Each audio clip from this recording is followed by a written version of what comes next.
Buenos días, mis queridos alumnos de Derecho Internacional Público de la Cátedra A de la Facultad de Derecho. ¿Cómo andan? Bueno, otra vez aquí estoy, Adriana Tripelli, de profesora de ustedes, y hoy lo que vamos a ver es el tema de cursos de aguas internacionales, es decir, qué derecho internacional público se aplica en el espacio, en este caso el espacio agua dulce, porque ya en las otras clases vimos agua salada, digamos, no lo repitan así, pero sería para que lo entiendan. Es decir, aquellos cursos de aguas que son compartidos entre dos o más estados. Para eso me parece interesante primero hacerles una propuesta de el agua en números, otra vez, según Naciones Unidas. Recuerden que el 70% del planeta es agua. Tenemos acá nuevamente el planisferio, el 70% del planeta es agua. De esa cantidad de agua, solo el 2,5, a ver si escucharon bien, no me confundí, solo el 2,5 es agua dulce, que en su gran parte no se encuentra disponible para el ser humano fácilmente porque está en general en agua subterránea o bien congelada, sobre todo en los dos casquetes glaciares. Por lo tanto, menos del 1% del agua disponible en el planeta, sí, menos del 1%, se encuentra de fácil acceso para el consumo humano, como nosotros acá en el río Paraná. ¿Lo pensaron alguna vez? Entonces les envío un PowerPoint, que es un resumen de toda la clase, pero en la presentación les voy diciendo este tema del agua en números, si bien no vamos a tratar el agua como derechos humanos, sí me interesa que hagan una reflexión, además de tomar conciencia del agua dulce en números, de los otros distintos usos que le damos al agua dulce, empiecen a pensar, empiecen a imaginarlos. Y dentro de esos usos me pareció oportuno introducir un breve comentario nomás sobre el agua potable como arma para luchar contra la pandemia del coronavirus. ¿Y por qué digo como un arma? ¿Pensaron alguna vez que el coronavirus puede ser un arma bacteriológica? ¿Puede ser consecuencia, por ejemplo, una hipótesis del bioterrorismo? Y una de las armas que tenemos para luchar contra ella, ¿cuál es? El agua potable. Bueno, bendecidos los que vivimos acá en Rosario, en todo este hermoso humedal y delta del Paraná, en toda esta región del litoral, que tenemos agua potable. ¿En qué consiste básicamente el derecho internacional fluvial o de cursos de aguas internacionales? En aquel conjunto de normas, principios, acá vamos a hablar de principios, que los estados que comparten un curso de agua transfronterizo, es decir, que ocupa más de 2 o 3 estados, firman un acuerdo, un tratado internacional para ver de qué manera, con base a qué reglas, van a poder utilizar ese curso de agua internacional, porque en principio la pregunta sería, cada estado de la cuenca, cada estado del río internacional, ¿tiene o no soberanía sobre ese río? ¿O esa soberanía se ve restringida? ¿Entienden? Por ejemplo, ahora lo que está pasando entre Argentina y Brasil con la gran bajante natural por sequía del río Paraná, pero que se ve exacerbada como consecuencia de la toma de agua por parte de represas hidroeléctricas brasileras, lo cual ha generado un cierto diálogo tenso entre Argentina y Brasil, y pareciera ser que desde hace un día o dos, que estoy aproximadamente a partir de hoy, Brasil levemente comenzó a abrir las compuertas. Entonces aquí estamos en presencia de recursos naturales transfronterizos o compartidos. Entonces un río internacional lo es cuando atraviesa 2 o más estados, como el caso del río Paraná, en cuyo caso es un curso de río sucesivo, o cuando sirve de frontera entre 2 o más estados, como por ejemplo el caso de Argentina con Uruguay. También tenemos lagos internacionales y canales también internacionales. O sea, no necesariamente tienen que ser naturales, pueden ser lagos canales artificiales. Ahora bien, esos cursos de aguas internacionales también pueden ser internacionalizados. ¿Qué son internacionalizados? ¿Qué es internacionalizado un río? Por ejemplo, ¿qué significa? Bueno, significa que hay un régimen jurídico, que concretamente es un tratado, celebrado entre aquellos estados parte que comparten ese río internacional. Entonces hay un régimen jurídico, un tratado, y la gestión, la administración de ese río se va a basar en base al articulado de ese tratado, articulado que en general representa ciertos principios del derecho internacional fluvial o de cursos de aguas internacionales, y que luego son plasmados en ese tratado. Y la administración concreta está a cargo de un nuevo sujeto de derecho independiente de los estados, que son las comisiones administradoras. Por ejemplo, la comisión administradora del río Uruguay, la CARU, es la que se va a encargar de ejecutar y de llevar adelante la administración conjunta del río. ¿Cuándo comienza a desarrollarse este derecho internacional fluvial?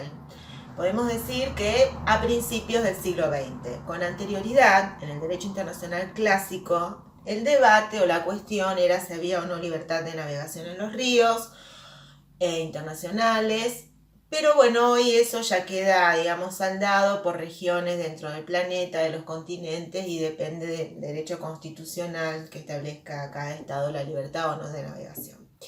Hoy día el principal problema, y esto, la principal cuestión por la cual existe este derecho internacional de cursos de aguas internacionales, es consecuencia del desarrollo tecnológico, en el sentido de que fue gracias a la tecnología que se logró usos varios de los ríos con fines distintos que la navegación.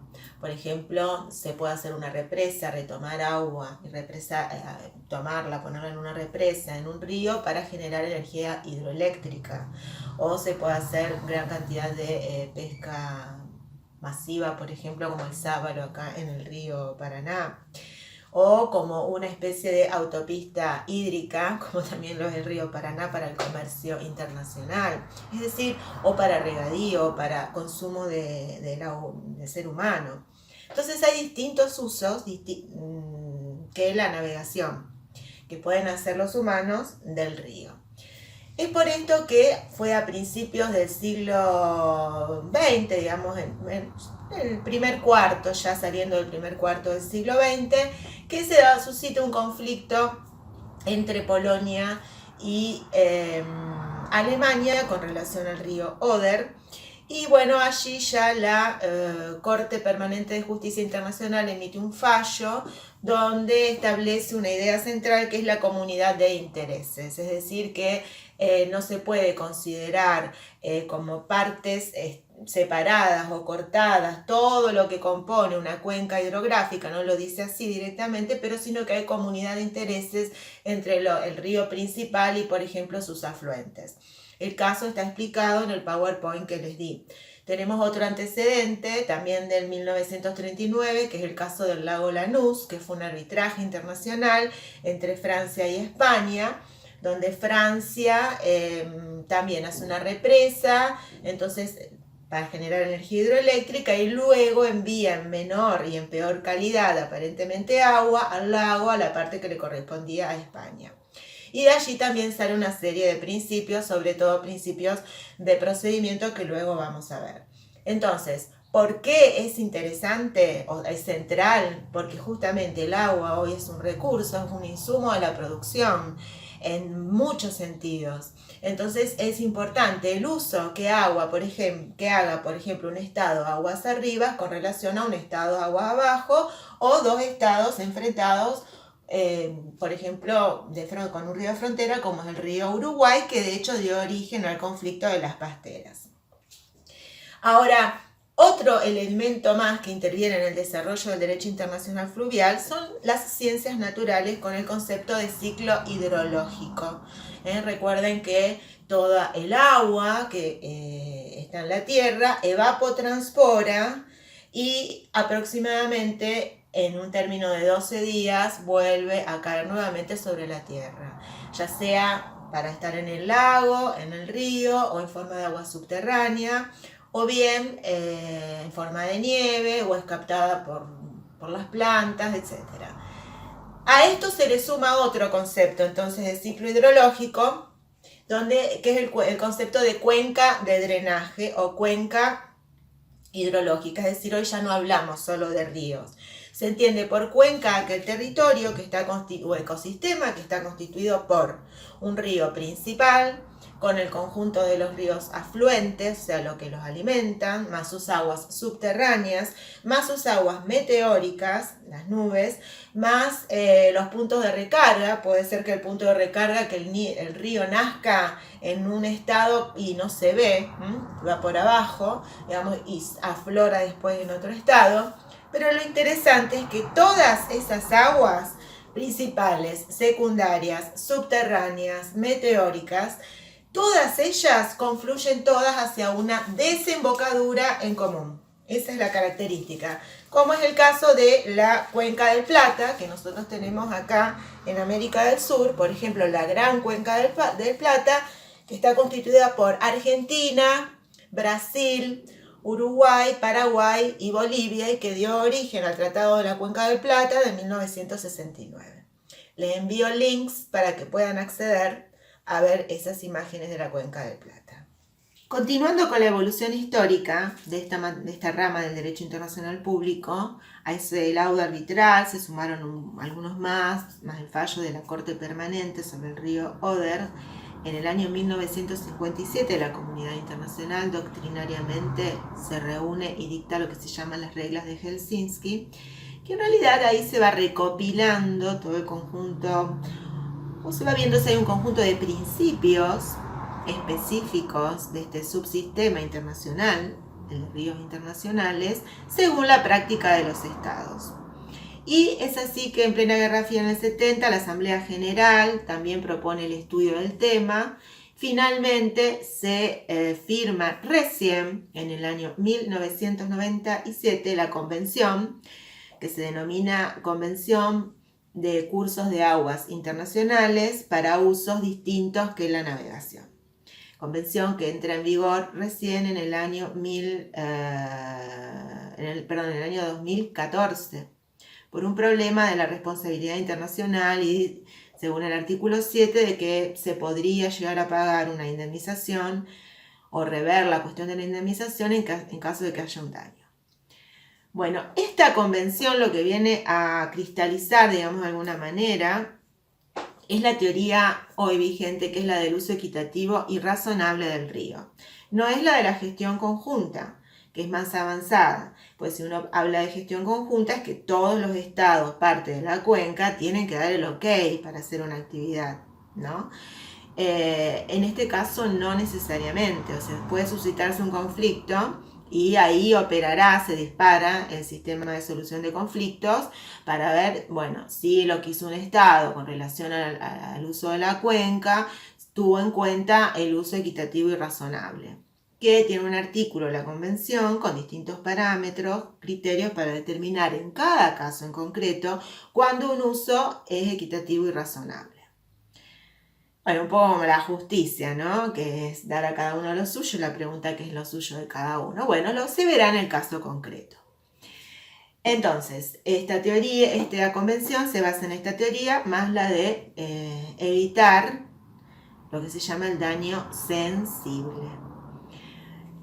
Culminando ya con esta clase virtual, con esta filmación les digo que yo les envío como material un PDF sobre PNUD, Programa de Naciones Unidas de Derechos de Aguas Internacionales para América Latina, donde está desarrollado toda la evolución histórica, distintos otros casos, incluso jurisprudenciales de la Corte de Justicia Internacional, Gapsico Bonagimaros, por ejemplo, Hungría y Checoslovaquia del 97, y cuáles son los principios y sistemas de solución de controversias. Es un documento no muy largo y realmente muy lindo, muy bueno.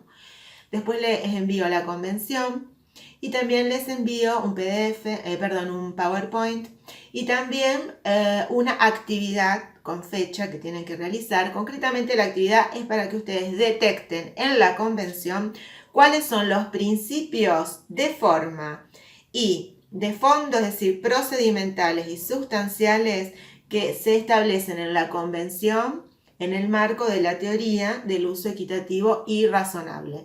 Y recuerden que esos principios son los que luego los estados escribirán en un tratado en concreto cuando quieran internacionalizar una cuenca. Y también les mando como reflexión de esa actividad una noticia de lo que está sucediendo en el río Paraná por la sequía y las represas hidroeléctricas de Brasil, que están afectando nuestra hidrovía y en cualquier momento el puerto de Rosario, más allá del coronavirus, también se vería afectado por esto.